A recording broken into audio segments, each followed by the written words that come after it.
capítulo 3. Nós temos feito a exposição de cada uma das sessões desse livro do Evangelho de Mateus nos nossos cultos à noite. Hoje não será diferente. Nós vamos a essa segunda sessão que aparece no capítulo 3, do verso 13 até o verso 17. Mateus 3, do 13 ao 17. 13 ao 17. Quem já achou, diga amém. Quem não achou, diga: eu preciso da escola bíblica dominical, todo domingo, às 9 horas, nesse mesmo lugar. Tá certo? Você agora já sabe o horário. E a gente pode passar um tempo aqui juntos estudando a palavra do Senhor. Bom, brincadeira à parte, vamos ao que diz a palavra de Deus. Verso 13. Então, Jesus foi da Galiléia para o Jordão para ser batizado por João. Mas João tentou impedi-lo, dizendo: Tu vens a mim? Eu é que preciso ser batizado por ti. E Jesus lhe respondeu: Deixa por enquanto, porque assim nos convém cumprir toda a justiça. Então João consentiu. Depois de batizado, Jesus saiu logo da água e viu o céu se abrir e o Espírito de Deus descer como uma pomba, vindo sobre ele. E uma voz do céu disse: Este é o meu Filho amado, de quem me agrado. Mantenha sua Bíblia aberta, mas vamos orar novamente. Pai, muito obrigado, Senhor, por estarmos aqui nessa noite para louvar e engrandecer o Teu santo nome.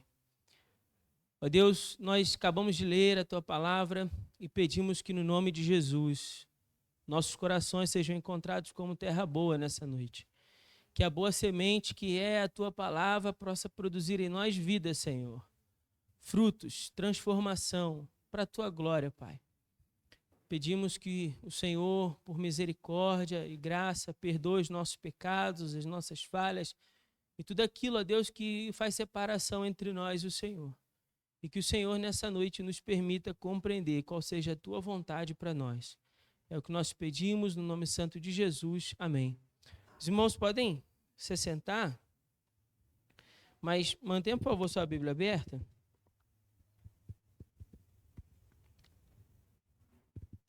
Tenho algumas coisas importantes que eu quero compartilhar com os irmãos à luz desse texto, mas primeiro vamos entender um pouco, né, o contexto dessa passagem. O que diz o contexto dessa passagem? Nós acabamos de sair do capítulo 2 e entramos no capítulo 3, e às vezes quando a gente está lendo a Bíblia, né, você está lendo a Bíblia em casa, por exemplo, você começa a ler, você decide que vai começar a ler novamente ali o livro de Mateus, ou vai começar o Novo Testamento, você pega a Bíblia pelo livro de Mateus e aí você vem lendo Mateus capítulo 1, o capítulo 2, passa para o capítulo 3, e às vezes a gente não tem a percepção de quanto tempo passou de um acontecimento para o outro, né? E às vezes quando você está lendo a Bíblia, dá uma impressão de que os fatos foram ocorrendo assim, um atrás do outro, né?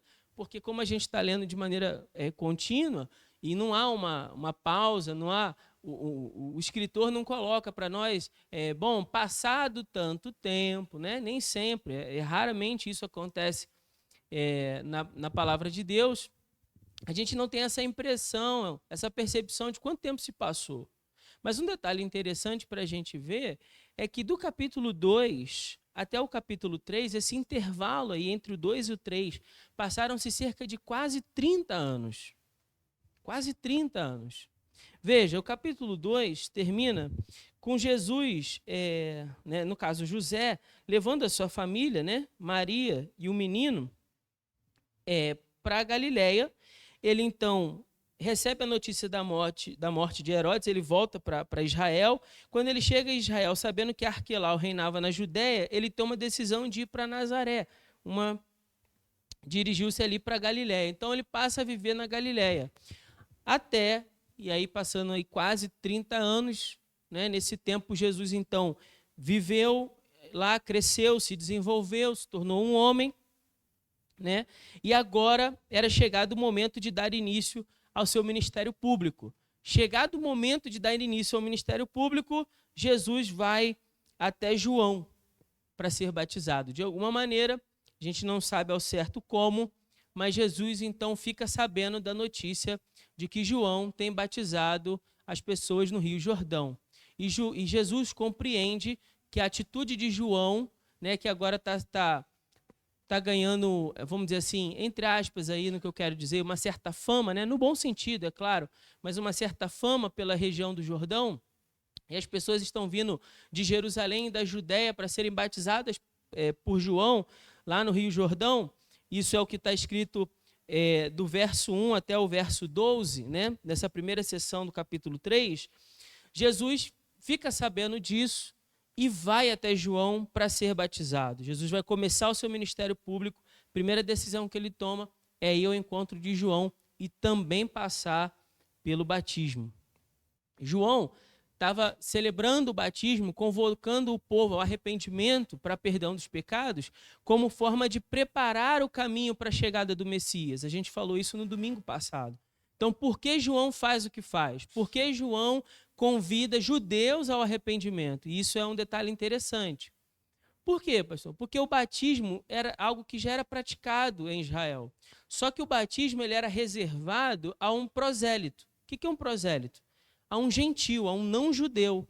Um não-judeu, quando se convertia, passava pelo batismo como forma de iniciação desse prosélito, né, desse gentil convertido ao judaísmo, na vida religiosa judaica. Então, o batismo não é algo novo, não é isso que choca as pessoas daquela época, não é isso que chama a atenção das pessoas naquela época. O que chama a atenção das pessoas é que João está ministrando esse batismo do arrependimento para judeus. É isso que chama a atenção. É isso que coloca os líderes religiosos de Israel contra João. A gente explicou isso aqui também no domingo passado, estou só recapitulando.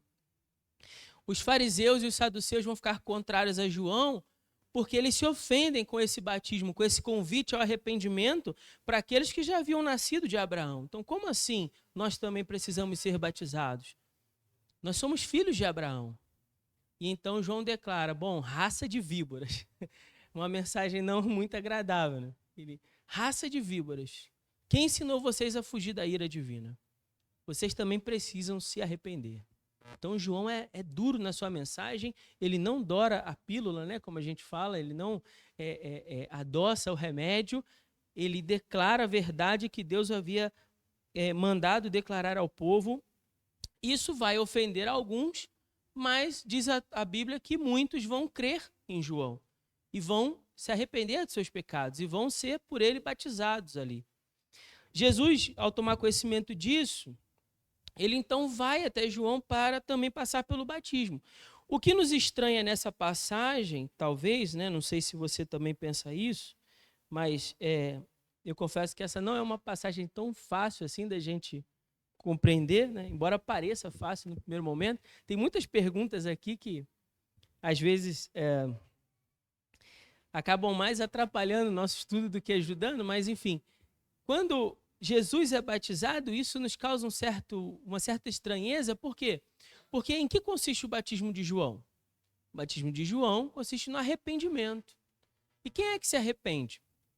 Alguém que cometeu o quê? Um pecado, certo? Então, estamos juntos, amém? Então acompanha comigo. Se o batismo venham ao arrependimento e à confissão de pecados, quem é batizado confessa e se arrepende de seus pecados com esse gesto, Jesus, que não tem pecado, por que se batiza? Essa é uma boa pergunta, não é? Porque se o batismo é para arrependimento é para quem tem pecado, e Jesus não tem pecado, pela lógica, o batismo não seria para ele. Então, João se negar aqui, como a gente lê no início, né? Verso 14, mas João tentou impedi-lo, dizendo, tu vens a mim, eu é que preciso ser batizado por ti. Faz todo sentido, né? Faz todo sentido. Pela lógica desse batismo, da proposta que é o batismo, né? Da simbologia do batismo, melhor dizendo, faz todo sentido João se recusar a batizar Jesus e estranheza para nós do porquê Jesus, então, ele se batiza. Ele permite ser ministrado por João ali naquele batismo. Bom, antes de falar sobre a simbologia do batismo, eu quero fazer algumas colocações antes aqui para os irmãos, para a gente poder entender melhor. Vamos pensar bem por partes aqui. Primeiro, esse verso 14, o que ele está mostrando para nós? Há uma recusa de João. E você já entendeu aqui que essa recusa se dá à estranheza do fato de Jesus se batizar, sendo que Jesus não tem pecado. João, esse detalhe aqui do verso 14, somente Mateus registra. Nenhum outro evangelho registra. Marcos não registra, Lucas não registra, João não registra. Só Mateus faz questão de registrar essa recusa de João para batizar Jesus. Isso porque João sabia que o seu ministério consistia em preparar o caminho do Senhor. João já havia declarado isso. Eu não sou o Cristo, ele disse lá em 1 João. Eu não sou o Cristo, ele declarou, mas eu sou a voz do que clama no deserto. Preparai o caminho do Senhor. Então João deixou bem claro que ele tinha total convicção de quem era, ele sabia quem era. E sabia que o seu ministério era preparar o caminho do Senhor. Nessa relação de João e Jesus, João é que necessitava daquilo que Jesus tinha a oferecer. Lembram que a gente leu aqui no domingo passado, João falando, vem aquele após mim que batizará com o Espírito Santo e com o Espírito Santo e com? Então Jesus é aquele que batiza com o Espírito Santo. João sabe dessa relação entre ele e Jesus, então ele de alguma maneira ele está declarando, bom, eu é que preciso do que você tem para me dar. Você está pedindo que eu te dê o que eu tenho, ou seja, o batismo em água para o arrependimento, mas eu é que preciso do batismo com o Espírito Santo, do que você tem. Então João tem clareza nessa relação. Ele tem clareza de quem ele é nessa relação. Agora, já que o seu ministério consistia em preparar o caminho, e João tinha consciência disso, João sabia que Jesus era maior do que ele. Jesus era maior do que ele. E ao ver, então, o Espírito descer sobre ele como pomba, né, depois de então que ele consente e batiza Jesus, e aí a Bíblia vai dizer que o Espírito Santo desce sobre ele como uma pomba, e João vê isso, e ao ver esse Espírito descer sobre pomba como ele, ali João tem a certeza de que ele é o Cordeiro de Deus. Isso talvez não fica muito claro à luz de Mateus, do registro de Mateus, mas quando nós vemos o registro de João, capítulo 1, verso 29 até o verso 34, isso fica mais claro. Vamos lá? Se você puder ir marca aí Mateus, porque depois a gente vai voltar. Vamos a João, capítulo 1.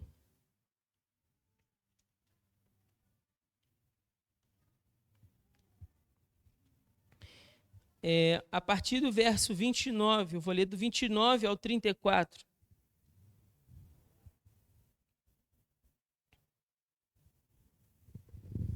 Diz assim, João 1, 29, diz assim, no dia seguinte, João viu Jesus que vinha em sua direção e disse, este é o Cordeiro de Deus que tira o pecado do mundo. Essa é a afirmação de João, ainda Jesus a caminho.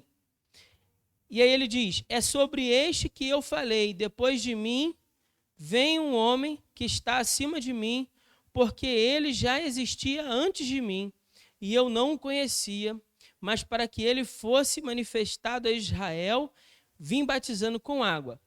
Vamos parar aqui só um momento para a gente fazer uma pausa aqui, dar uma respirada e pensar numa coisa. O que João acabou de dizer? Que Jesus veio antes ou depois dele? Agora, vamos fazer uma pergunta para quem lê Bíblia. Qual era o grau de parentesco de Jesus e João? Primos. Quando Maria vai visitar a mãe de João, ela já está grávida há quanto tempo?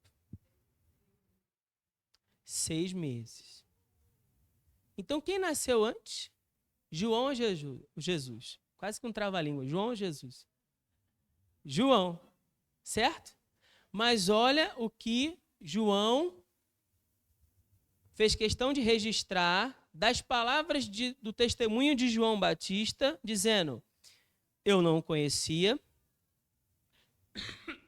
Perdão. É sobre ele quem eu falei, depois de mim vem um homem que está acima de mim, porque ele já existia antes de mim. Uai, se João nasceu primeiro, do que João Batista está falando sobre Jesus? Ele está se referindo à divindade de Jesus, à eternidade de Jesus. Ele está dizendo, ele é o Filho de Deus que já existia antes de mim.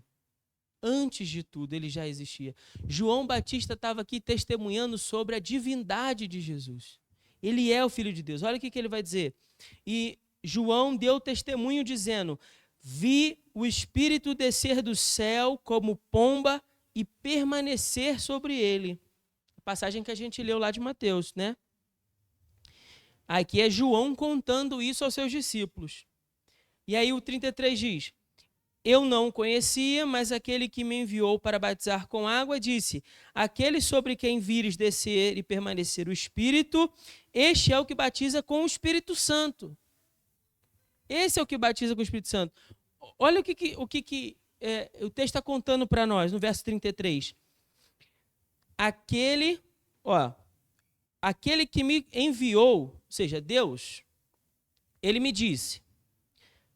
O que Deus disse para João Batista? Aquele sobre quem vires descer e permanecer o Espírito, este é o que batiza com o Espírito Santo.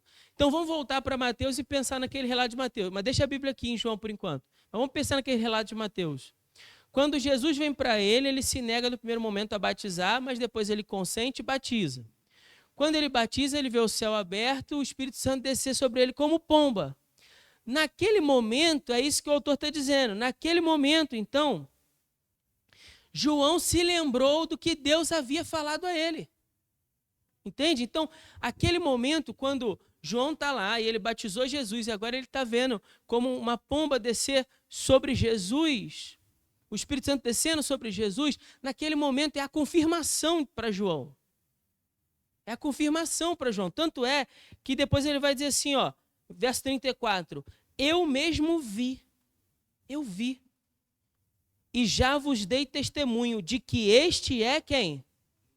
O Filho de Deus. Então, é como se, creio eu, o relato de Mateus aconteceu, posteriormente a isso, João passa então a falar do que aconteceu. João passa a testemunhar.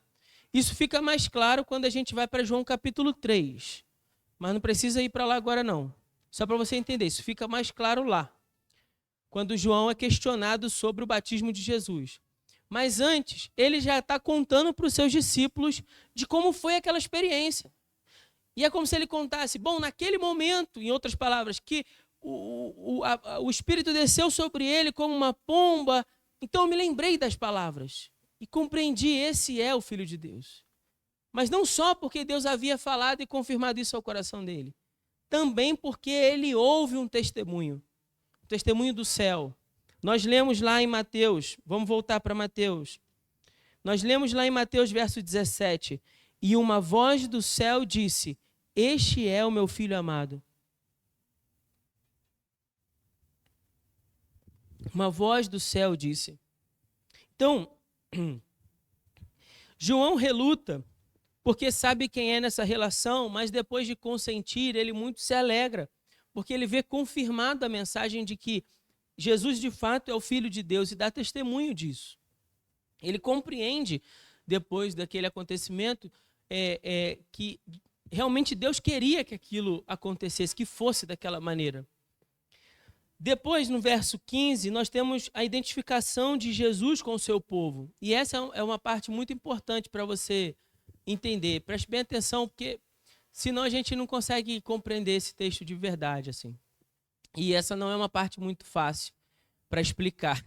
Então, eu vou pedir a sua ajuda de prestar atenção comigo. Não dorme não, vem comigo. A identificação de Jesus com o seu povo. O que isso significa? Vamos pensar juntos. A gente falou que o batismo é para arrependimento. E arrependimento é coisa para quem confessa pecados. Quem confessa pecados é quem tem pecados. Só que Jesus não tem pecados. Então Jesus explica a João que o seu batismo é, na verdade, um desejo de Deus para cumprir a justiça. Olha o que ele diz aí, ó. Verso 15. Deixa por enquanto, porque assim nos convém cumprir toda a justiça. Toda a justiça. O que Jesus está dizendo para João? João, olha, Deus quer assim. Deus quer que seja assim, por enquanto. Então não se preocupa não. Se preocupa não, com formalismo não. Calma, porque Deus quer que isso aconteça. É da vontade de Deus que eu seja batizado. Porque embora Jesus não tivesse cometido pecado, Jesus estava com aquela atitude se identificando com o povo que ele veio salvar. Quem é o povo que Jesus veio salvar? O povo que se arrepende de seus pecados. Vou repetir isso, porque isso é muito importante. Quem são as pessoas que Jesus veio salvar? Jesus veio salvar qualquer um? Não. Qualquer um é filho de Deus? Não. Qualquer um pode ser criatura de Deus, criação de Deus. Mas para ser filho de Deus é necessário que você receba Cristo como seu Senhor e Salvador. Então, o povo que Jesus veio salvar, nós falamos do Salvador prometido no capítulo 1, é o povo que confessa os seus pecados. O povo que deseja um relacionamento sincero com Deus. Então, o povo que é chamado ao arrependimento pela obra da pregação, vem a Cristo em confissão e arrependimento. E é esse o povo que Jesus morreu na cruz para salvar. São essas pessoas. Então veja, quando Jesus toma essa atitude, ele está se identificando com o povo que vai a João também para ser batizado. Ele está dizendo, olha, eu sou como um de vocês. Eu sou um homem como um de vocês. Serei batizado como um de vocês. Vou levar sobre mim toda a justiça, para que aí então eu possa oferecer a vocês o perdão dos pecados. É isso que Jesus está fazendo, isso é muito importante. Porque Jesus batizou, a gente aprende na classe de escola bíblica, novos convertidos, para dar o exemplo para nós também sermos batizados. Esse é o argumento que a gente aprendeu lá há um tempão, né? Você deve lembrar disso. Mas o ponto número 1 não é esse. Ponto número 1 é essa identificação de Jesus com o povo. Jesus deseja se identificar com as pessoas para as quais ele veio salvar, pelas quais ele veio morrer e se entregar naquela cruz. Os homens que vinham a João para serem batizados haviam cometido pecados contra Deus e por isso eles necessitavam do perdão. Jesus, porém, ao ser batizado, se identifica com o pecador para cumprir a justiça de Deus, toda a justiça de Deus. E ao cumprir toda essa justiça, Jesus leva sobre ele todos os pecados da humanidade e, através do seu sacrifício, proporciona o perdão dos pecados. Então, veja, por isso era necessário que Jesus se batizasse, para que Jesus tomasse o lugar como um de nós, se apresentasse a Deus em justiça e então se sacrificasse naquela cruz, porque ele agora é um de nós. Deu para entender? Quando Cristo faz isso, se identifica como um de nós e se sacrifica, o seu sacrifício passa a valer por todos nós. É o que diz a Escritura. Que assim como a desobediência de um homem, Adão, que naquele momento representava todos nós, veio sobre nós o pecado e como consequência do pecado a morte, também pela obediência de um homem, Jesus, todos nós fomos salvos. Recebemos a herança do pecado em Adão, mas recebemos a herança da justificação por meio de Cristo Jesus. E isso só foi capaz porque Cristo se identificou conosco naquele dia. Ele assume o nosso lugar ali. Outra coisa que acontece naquele momento, diz o verso 16, que o Espírito Santo então desce sobre Jesus. Depois de ser batizado, Jesus saiu logo da água e viu o céu se abrir e o Espírito de Deus descer como pomba vindo sobre ele. Esse fato tão importante, ele é mencionado em todos os evangelhos. Essa parte do texto é mencionada em todos os 4 evangelhos, de tão importante que é. O momento da descida do Espírito Santo sobre Jesus marca a unção para o desenvolvimento do seu ministério salvífico. O que eu quero dizer com isso? Que no momento em que o Espírito Santo desce sobre Jesus, o Espírito Santo está ungindo Jesus para a obra que Jesus vai realizar. Ficou claro, amém? Não? Senti que teve gente que ficou na dúvida. Vou tentar mais à frente explicar isso melhor. Bom, mesmo sendo Deus, Jesus se tornou um homem, certo? No ato da encarnação, tornou-se um homem. Como homem, ele desfrutou de plena comunhão com Deus. Como? Através do Espírito Santo. Em Êxodo, capítulo 29, conta que os sacerdotes eram lavados com água. Olha que interessante. Êxodo, capítulo 29. O autor vai narrar para nós. Os sacerdotes devem ser lavados com água e depois de lavados com água, eles são ungidos. Lavam-se com água. Nota de rodapé, Números 4, 6 vai dizer que eles tinham 30 anos quando isso acontece. Ou pelo menos eles deveriam ter 30 anos quando isso aconteceu. Coincidência ou providência? Né? Como interpretar isso? Mas o fato é que Jesus provavelmente tem por volta de 30 anos aqui também. E o mesmo acontece, ele é lavado e agora ele é ungido. E assim os sacerdotes, depois de lavados e serem ungidos, eles iriam exercer o seu ofício e apresentar diante de Deus os sacrifícios pelo pecado do povo. Então, qual era o ofício do sacerdote? Ir diante de Deus, interceder em favor do seu povo. Quando esse povo pecava, o que o sacerdote deveria fazer? Ir diante de Deus e clamar por perdão em favor do seu povo, oferecer sacrifício em favor do seu povo.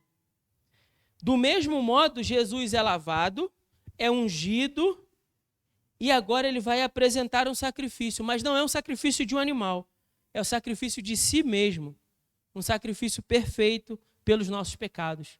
Por isso que o autor de Hebreus vai dizer que Jesus é o nosso sumo sacerdote, é o nosso supremo sumo sacerdote. Por quê? Porque o sumo sacerdote apresentava um sacrifício a Deus em favor dos pecados do povo de Israel. Mas Jesus é ainda mais excelente. Porque Jesus não apresenta um animal, ele apresenta a si mesmo. E ele não apresenta um sacrifício só pelo povo de Israel. Ele apresenta um sacrifício por toda a humanidade. Por isso Jesus é o nosso sumo sacerdote. Por último, no verso 17, vai falar que Jesus é aprovado por Deus. Diz assim o texto: uma voz do céu disse: este é o meu filho amado, este é o meu filho amado, de quem me agrado. Este é o meu filho amado, de quem me agrado. É a declaração do Pai vinda do céu após o batismo. É a aprovação, é o Pai aprovando a identificação de Jesus com o seu povo. A descida do Espírito Santo confirma como uma espécie de selo, né, de selo da sua aprovação divina. Então o Espírito Santo desce como selando aquilo e o Pai então declara: esse é o meu filho, ou seja, ele está aprovado. Eu me agrado nele, eu tenho prazer nele. E isso confirma essa aprovação divina também para João, que, como nós já lemos em João 1,34, vai declarar: pois eu, de fato, vi e tenho testificado que ele é Jesus, que ele é o Filho de Deus. João 1, verso 34, como nós já lemos. Então, nesse momento do verso 17, o Pai está aprovando Jesus. O Pai está declarando a sua aprovação sobre Jesus. Bom, eu quero explicar um pouco sobre essa simbologia toda do batismo e ainda tem alguns minutos, explicar também algo um pouco mais difícil sobre a Trindade. A teologia bíblica desse texto aponta em duas direções. Uma direção é sobre a essência da simbologia do batismo. O que o batismo representa? Essa é a pergunta. O que o batismo representa? E a segunda pergunta é: como Deus pode ser um só Deus e ainda assim aparecer nesse texto manifesto em 3 pessoas? Essa é uma outra pergunta. E a gente precisa compreender isso aqui, mas vamos devagar. Primeiro, vamos entender, eu acho que fica mais fácil, a simbologia do batismo. O que o batismo representa? Quando João estava lá, imagina João lá, e aí o José vindo ser batizado pelo João, ok? Vamos pegar um outro nome, né? Que não seja bíblico, o Alfredo. O Alfredo está vindo para ser batizado pelo João. E aí o João, então, o Alfredo declara que ele confessa os seus pecados, que ele está arrependido dos seus pecados e que ele deseja ter uma vida com Deus, certo? Então ele vem até João e João, então, imerge aquele homem nas águas. A imersão representa que aquele homem foi o quê? Morto. Ele está morto. As águas agora é como se fosse o seu sepultamento. Está sepultado ali. Então, quando aquele indivíduo sai da água, é como se ele houvesse o quê? Ressuscitado. E essa é uma declaração de que agora, depois disso, ele deseja viver uma nova vida. Então, morreu ali um homem. Morreu o velho Alfredo, digamos assim. E nasceu agora um novo Alfredo, para viver em comunhão com Deus. Então, essa é a simbologia do batismo: morte, sepultamento, ressurreição. Morte, sepultamento, ressurreição. Vou repetir de novo, presta atenção. Morte, sepultamento, ressurreição. Morte, sepultamento, ressurreição, para viver uma nova vida. Quem foi que fez isso? Morte, sepultamento, ressurreição. Te lembra do quê? Jesus. Jesus. O batismo aponta para Jesus. Jesus é aquele que morre pelos pecados, é sepultado, mas ressuscitou para que nós então recebêssemos uma nova vida. O batismo aponta para Jesus.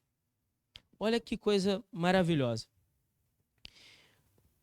Nós não deveríamos, talvez, nos assustar tanto, nos admirar tanto que Jesus tenha começado o seu ministério pelo batismo. Porque dentre as várias razões para isso, uma em especial é digna de se destacar, que é a própria simbologia desse ato. O batismo, em seu significado, representa essa morte e sepultamento, uma vez que o indivíduo é imerso ali nas águas, e a ressurreição para uma nova vida. E dessa maneira nós podemos compreender que toda essa simbologia que acontece no batismo, quando um pecador se arrepende de seus pecados e começa a sua caminhada em novidade de vida com Deus por meio de Jesus, ele está apontando para o que Jesus fez na cruz. Quando Jesus se batiza naquele dia, é isso que eu quero dizer, quando Jesus se batiza naquele dia, ele também está apontando para a obra que ele vai realizar.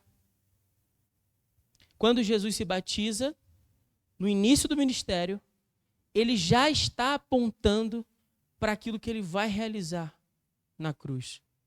Ele vai morrer, ele será sepultado, mas ele irá ressuscitar para gerar em nós novidade de vida. Desde o início, percebe? Desde o início, é isso que eu quero que você perceba nesse texto. Desde o início, Jesus já está apontando para a sua obra salvífica. Desde o início. Com cada uma das suas atitudes. E aí faz sentido a gente agora pensar no que Jesus disse para João. João, convém ser assim por enquanto, porque é necessário cumprir o quê? Toda a justiça de Deus. Ficou mais claro entender essa parte agora? Bom, em relação à Trindade, vou tentar explicar em poucas palavras. Em poucas palavras, Deus se manifesta em 3 pessoas. Isso está claro no texto. Deus Filho sendo batizado, o Espírito Santo descendo sobre ele como pomba, e Deus Pai declarando do céu: este é o meu Filho. Mas cada pessoa é plenamente Deus. Cada pessoa da Trindade não é uma parte de um todo, mas é plenamente o todo. Deus Pai é plenamente Deus, Deus Filho é plenamente Deus, Deus Espírito Santo não é uma força de Deus, como alguns vão dizer por aí. Né? Outro dia eu estava vendo um cidadão explicando isso e falou assim, não, é o sopro. Por que é o sopro? Porque a palavra Espírito Santo vem do grego pneuma. E pneuma quer dizer vento. Por isso o Espírito Santo é um vento. Eu falei, meu Deus, então como é que ele explica Efésios 4:30, que fala assim, não entristeçais o Espírito Santo? Como é que um vento se entristece? Pode um vento ter sentimentos? Sentimentos e vontades são características do quê? De uma pessoa que manifesta seus desejos e suas vontades, suas emoções. Então Deus, o Espírito Santo também é Deus, não é a força de Deus, mas é plenamente Deus, e esse Deus é um só Deus. Toda a Escritura aponta, é um só Deus. Então, sobre a Trindade, o que nós precisamos entender são 3 verdades aqui, que a gente não vai conseguir conciliar todas elas na nossa cabeça, se não for pela fé. Não existe uma explicação lógica. Aquelas, talvez você já tenha ouvido, né? Eu já escutei algumas ao longo da caminhada cristã. Não, é como a água no seu estado líquido, sólido e gasoso. Né? Alguém já ouviu essa? Não, né? Um já, né? Ou então é como a árvore, as raízes, o tronco e as folhas. Alguém já ouviu essa também? Não? Tem essas aí, mas estão erradas. Que isso, pastor? Está errado. Por quê? Porque a folha das árvores não é a árvore toda, sim ou não? A raiz é uma parte da árvore, o caule é outra parte da árvore. Mas Jesus é plenamente Deus e o Espírito Santo é plenamente Deus. Não são partes de Deus, não é parte de um todo, mas plenamente o seu ser. Ele é Deus que é um e que se manifesta em 3 pessoas e que cada uma das pessoas é plenamente Deus. Não consigo compreender isso. É pela fé, mas é o que a Bíblia diz. É pela fé. Mas ignorar o fato de que Jesus seja Deus é incorrer num pecado, numa heresia. É incorrer numa heresia. Dizer que o Espírito Santo não é Deus, é apenas uma força de Deus, também é uma heresia. Também é uma heresia.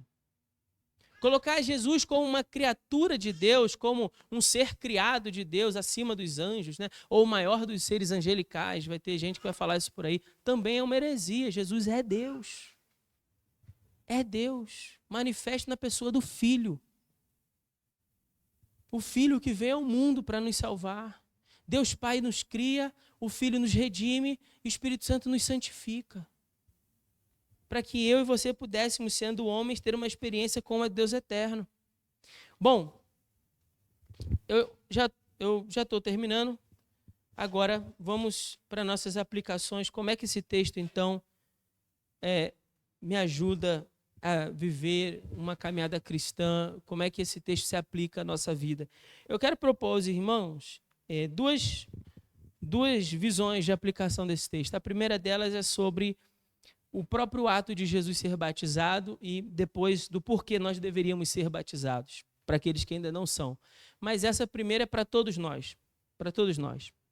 Veja, mesmo sendo Deus, Jesus se tornou um homem na encarnação, certo? E como homem, decidiu viver uma vida cheia do Espírito Santo para desfrutar de plena comunhão com Deus. Jesus é Deus, mas que encarnou em forma humana e não abriu mão de ter comunhão com Deus. Em toda a caminhada desde o início, Jesus desejou ter comunhão com Deus. A prova disso é que o Espírito Santo desce sobre ele. Agora, e nós? E nós que somos homens? Não deveríamos muito mais desejar nessa experiência humana da qual nós compartilhamos, desfrutar de comunhão com Deus? Se Jesus é Deus, que enquanto homem não abriu mão de ter comunhão com Deus, por que nós, sendo homens, também não desejamos ter comunhão com Deus? Por que nós abrimos mão de ter uma vida cheia do Espírito Santo? Veja, nem Jesus abriu mão. Entende o que eu quero dizer? Nem Jesus abriu mão de viver essa experiência humana longe da presença de Deus. Que dirá nós, irmãos? você deveria se recusar a viver essa experiência humana longe da presença de Deus. Você deveria se recusar a isso. Não, eu quero ter uma vida cheia do Espírito Santo. Eu quero ter uma vida cheia de Deus. Eu quero viver toda a justiça de Deus. Eu quero viver todos os desígnios de Deus para a minha vida. Eu quero que esses desígnios se cumpram. Eu quero viver a totalidade do que Deus tem para mim. Esse deveria ser o nosso desejo, assim como foi o desejo de Jesus.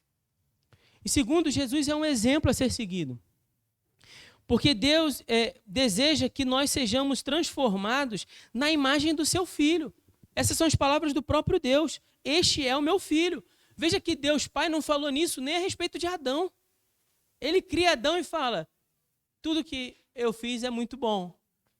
Mas ele não diz a respeito de Adão, esse é o meu filho amado. Agora, a respeito de Jesus, ele fala, esse aí é meu filho amado, em quem eu me agrado. Jesus é o exemplo para nós a ser seguidos, porque Deus deseja que a nossa vida seja transformada de maneira a sermos repletos do Espírito Santo e transformados de tal maneira que vivamos para a glória de Deus, tal como fez Jesus. Então Deus deseja que essa declaração que ele fez sobre Jesus, esse é meu filho, agora sirva para nós. Desculpa. Como assim, pastor? Deus disse sobre Jesus, esse é meu filho amado. E Deus deseja olhar para mim e para você e dizer, você é meu filho amado, você é minha filha amada. Por quê? Porque dia após dia o Espírito Santo está trabalhando em você para tornar você igual ao meu filho. Entende o que eu quero dizer? Deus deseja isso para a sua vida. Deus deseja isso para a minha vida também, para as nossas vidas. Nos transformar, nos dar a forma do seu filho. E, por fim, para aqueles que ainda não são batizados, o capítulo 3 ele nos oferece pelo menos 2 lições importantes do porquê todos nós deveríamos ser batizados. 2 respostas. Por que todos nós deveríamos ser batizados? Se você não é batizado, se você não passou pelo batismo, preste bastante atenção nessas 2 respostas. Inspiradas no capítulo 3, o que o capítulo 3 diz para nós? Por que todos deveríamos ser batizados? Primeiro, porque todos nós deveríamos nos batizar, porque esse é um chamado de Deus para nós ao arrependimento e a uma vida na presença de Deus. Obrigado, Matheus. Todos nós deveríamos nos batizar, porque Deus nos chama ao arrependimento e a uma vida na sua presença. Então, se você entende a sua condição de pecador e você se arrepende do seu pecado, se você deseja viver uma vida na presença de Deus, você deve se batizar. Ponto. Isso ficou claro para nós domingo passado, do verso 1 até o verso 12. Agora, a segunda lição vem dessa segunda sessão. Por que todos nós deveríamos nos batizar? Preste atenção. Porque assim como Cristo se identificou com os pecadores pelo seu batismo, Cristo então se identifica conosco, nós também deveríamos nos identificar com ele no batismo. Faz sentido ou não? Vou repetir isso aqui. Jesus se identificou conosco ao se batizar. Ele assume essa identificação como os pecadores. E dessa maneira, nós também, quando nos batizamos, nos identificamos com o quê? Com ele. Isso fica claro quando a gente lê Romanos, capítulo 6, versos 4 e 5. Diz assim, preste atenção. Portanto, fomos sepultados na morte pelo batismo. Vou repetir.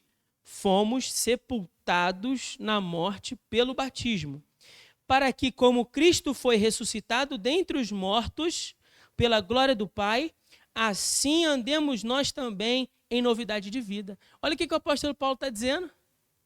Que quando nós nos batizamos, nós estamos nos identificando com Jesus. E assim como nós fomos sepultados no batismo, identificados com Jesus, também seremos ressuscitados pelo poder do Espírito Santo, para viver uma nova vida. Ele fala, em novidade de vida. Verso 5, porque se fomos unidos a ele na semelhança da sua morte, como assim a gente vai morrer igual a Jesus? Não, ele está falando do batismo. Ele está dizendo assim, quando você é batizado, você está se unindo a Cristo em semelhança da sua morte, do momento em que Jesus morreu. E ele continua o texto dizendo, certamente também o seremos na semelhança da sua ressurreição. Olha que coisa maravilhosa. Se nós nos semelhamos a Cristo na sua morte pelo batismo, certamente também o seremos na sua ressurreição. Quando nós assumimos esse compromisso público da nossa fé em Cristo, nós nos identificamos com Ele na sua morte, crendo de que haverá um dia em que nós também seremos ressuscitados e teremos o nosso corpo glorificado para permanecer na eternidade com o Senhor. Assim como Cristo ressuscitou dos mortos e recebeu um corpo glorificado, que Ele permanecerá por toda a eternidade, nós também receberemos esse corpo para permanecer para sempre ao lado de Deus. Que o Senhor nos abençoe com a sua palavra. Eu espero que essa palavra possa te encorajar a viver uma vida cheia do Espírito Santo, convidar o Ministério de Louvor